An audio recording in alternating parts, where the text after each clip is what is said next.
Hi, welcome to home plate. ನಾನು ಇವತ್ತು ಮಾವಿನಕಾಯಿ ಚಿತ್ರಾನ್ನ ಮಾಡ್ತಾಯಿದ್ದೀನಿ. ತುಂಬಾ ರುಚಿಯಾಗಿರುತ್ತೆ ಮಾವಿನಕಾಯಿ ಚಿತ್ರಾನ್ನ. ಮಾವಿನಕಾಯಿ ಸೀಸನಲ್ಲಿ ನಾವು ಮಾಡ್ಕೊಳ್ಬೋದು. ಹಾಗೆ ಮಾವಿನಕಾಯಿ ಚಿತ್ರಾನ್ನ ಮಾಡೋದಕ್ಕೆ ಏನೇನೆಲ್ಲ ತೊಗೊಂಡಿದ್ದೀನಿ, ಹೇಗೆ ಮಾಡೋದು ಅಂತ ನೋಡೋಣ. ಒಂದು ಮಾವಿನಕಾಯಿನ ಈ ರೀತಿ ಸಿಪ್ಪೆ ತೆಗೆದು ಇಟ್ಕೊಂಡಿದ್ದೀನಿ. ಹಾಗೆ 2 ಈರುಳ್ಳಿನ ಈ ರೀತಿ ಚಿಕ್ಕದಾಗಿ ಕಟ್ ಮಾಡಿ ಇಟ್ಕೊಂಡಿದ್ದೀನಿ. ಹಾಗೆ ಹಸಿಮೆಣಸಿನ್ಕಾಯಿ, ಕರಿಬೇವು, ಹಸಿ ತೆಂಗಿನ ತುರಿ, ಹಾಗೆ ಶೇಂಗಾ ಬೀಜ, ಕಡಲೆಬೇಳೆ,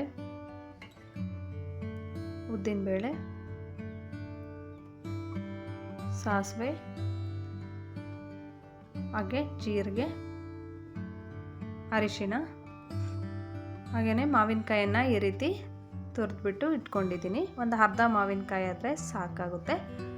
ಈಗ ನಾನು ಸ್ಟವ್ ಮೇಲೆ ಒಂದು ಕಡಾಯನ್ನು ಇಟ್ಕೊಂಡಿದ್ದೀನಿ. ಅದಕ್ಕೆ ಎಣ್ಣೆನ ಸೇರಿಸ್ಕೊಳ್ತಾ ಇದ್ದೀನಿ. ಎಣ್ಣೆ ಸ್ವಲ್ಪ ಬಿಸಿಯಾದ ನಂತರ ಇದಕ್ಕೆ ನಾನು ಸಾಸಿವೆ ಮತ್ತು ಜೀರಿಗೆನ ಸೇರಿಸ್ಕೊಳ್ತಾ ಇದ್ದೀನಿ. ಹಾಗೆ ಉದ್ದಿನಬೇಳೆ, ಕಡಲೆಬೇಳೆ, ಹಾಗೆ ಶೇಂಗಾ ಬೀಜನ ಸೇರಿಸ್ಕೊಳ್ತಾ ಇದ್ದೀನಿ. ಇಷ್ಟನ್ನು ಸೇರಿಸ್ಕೊಂಡು ಚೆನ್ನಾಗಿ ಫ್ರೈ ಮಾಡ್ಕೊಳ್ಬೇಕು. ಈ ರೀತಿ. ಈಗ ನಾನು ಇದಕ್ಕೆ ಹಸಿಮೆಣಸಿನ್ಕಾಯನ್ನು ಸೇರಿಸ್ಕೊಳ್ತಾ ಇದ್ದೀನಿ. ಹಸಿಮೆಣಸಿನ್ಕಾಯನ್ನು ಫಸ್ಟು ಸೇರಿಸ್ಕೊಂಡು ಎಣ್ಣೆಯಲ್ಲಿ ಚೆನ್ನಾಗಿ ಫ್ರೈ ಮಾಡ್ಕೊಳ್ಳೋದ್ರಿಂದ ಟೇಸ್ಟು ತುಂಬಾ ರುಚಿಯಾಗಿರುತ್ತೆ. ಹಾಗೆ ನಾನು ಕರಿಬೇವನ್ನು ಕೂಡ ಸೇರಿಸ್ಕೊಂಡಿದ್ದೀನಿ. ಹಾಗೆ ಈರುಳ್ಳಿನ ಸೇರಿಸ್ಕೊಂಡಿದ್ದೀನಿ.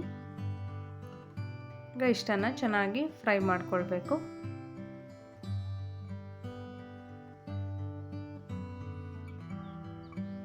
ಈ ರೀತಿ ಈರುಳ್ಳಿ ಕಲರ್ ಚೇಂಜ್ ಆಗೋ ತನಕ ಚೆನ್ನಾಗಿ ಫ್ರೈ ಮಾಡ್ಕೊಳ್ಬೇಕು.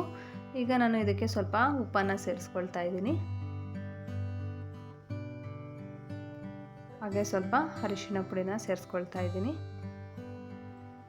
ಎರಡನ್ನ ಸೇರಿಸ್ಕೊಂಡು ಇನ್ನೂ ಸ್ವಲ್ಪ ಚೆನ್ನಾಗಿ ಈರುಳ್ಳಿನ ಫ್ರೈ ಮಾಡ್ಕೊಳ್ಬೇಕು. ಇದನ್ನು ಮಿಕ್ಸ್ ಮಾಡ್ಕೊಳ್ತಾ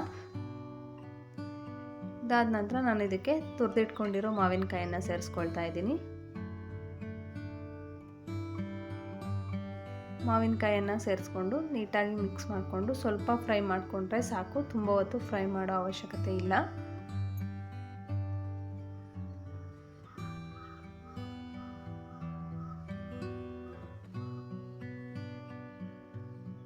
ನೋಡಿ ಈ ರೀತಿ. ಈಗ ನಾನು ಇದಕ್ಕೆ ತೆಂಗಿನಕಾಯಿ ತುರಿನ ಸೇರಿಸ್ಕೊಳ್ತಾ ಇದ್ದೀನಿ. ಹಾಗೆ ಸ್ವಲ್ಪ ಕಟ್ ಮಾಡಿ ಇಟ್ಕೊಂಡಿರೋ ಕೊತ್ತಂಬರಿನ ಸೇರಿಸ್ಕೊಳ್ತಾ ಇದ್ದೀನಿ.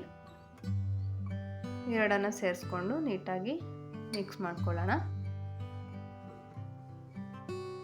ತೆಂಗಿನ ತುರಿ ಹಾಕಿದ್ಮೇಲೆ ತುಂಬ ಹೊತ್ತು ಬಿಸಿ ಮಾಡೋ ಅವಶ್ಯಕತೆ ಇರಲ್ಲ. ನೋಡಿ ಈ ರೀತಿ ರೆಡಿಯಾಗಿದೆ ಮಾವಿನಕಾಯಿ ಚಿತ್ರಾನ್ನ ಗೊಜ್ಜು.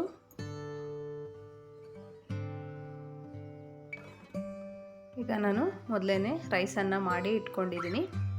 ಈಗ ಅದಕ್ಕೆ ನಾನು ಈ ಗೊಜ್ಜನ್ನು ಹಾಕ್ಕೊಂಡು ಮಿಕ್ಸ್ ಮಾಡ್ಕೊಳ್ತಾ ಇದ್ದೀನಿ.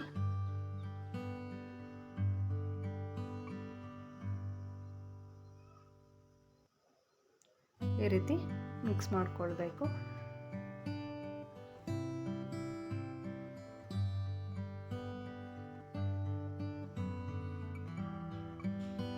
ನೋಡಿ ರೆಡಿಯಾಗಿದೆ ಮಾವಿನಕಾಯಿ ಚಿತ್ರಾನ್ನ.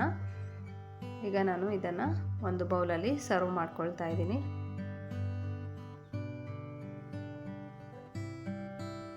ತುಂಬಾ ಈಸಿಯಾಗಿ ಮಾಡ್ಕೊಳ್ಬೋದು. ಹಾಗೆ ತುಂಬಾ ರುಚಿಯಾಗಿ ಕೂಡ ಇರುತ್ತೆ ಮಾವಿನಕಾಯಿ ಚಿತ್ರಾನ್ನ. ನೋಡಿ ರೆಡಿಯಾಗಿದೆ. ನೀವು ಒಮ್ಮೆ ಇದೇ ರೀತಿ ಮಾವಿನಕಾಯಿ ಚಿತ್ರಾನ್ನ ಮನೆಯಲ್ಲಿ ಒಮ್ಮೆ ಮಾಡ್ಕೊಳ್ಳಿ. ಹೇಗಿತ್ತು ಅಂತ ಕಮೆಂಟ್ಸಲ್ಲಿ ತಿಳಿಸಿ. ಹಾಗೆ ನಮ್ಮ ಚಾನಲನ್ನು ಸಬ್ಸ್ಕ್ರೈಬ್ ಆಗಿ ಸಪೋರ್ಟ್ ಮಾಡಿ. Thank you for watching.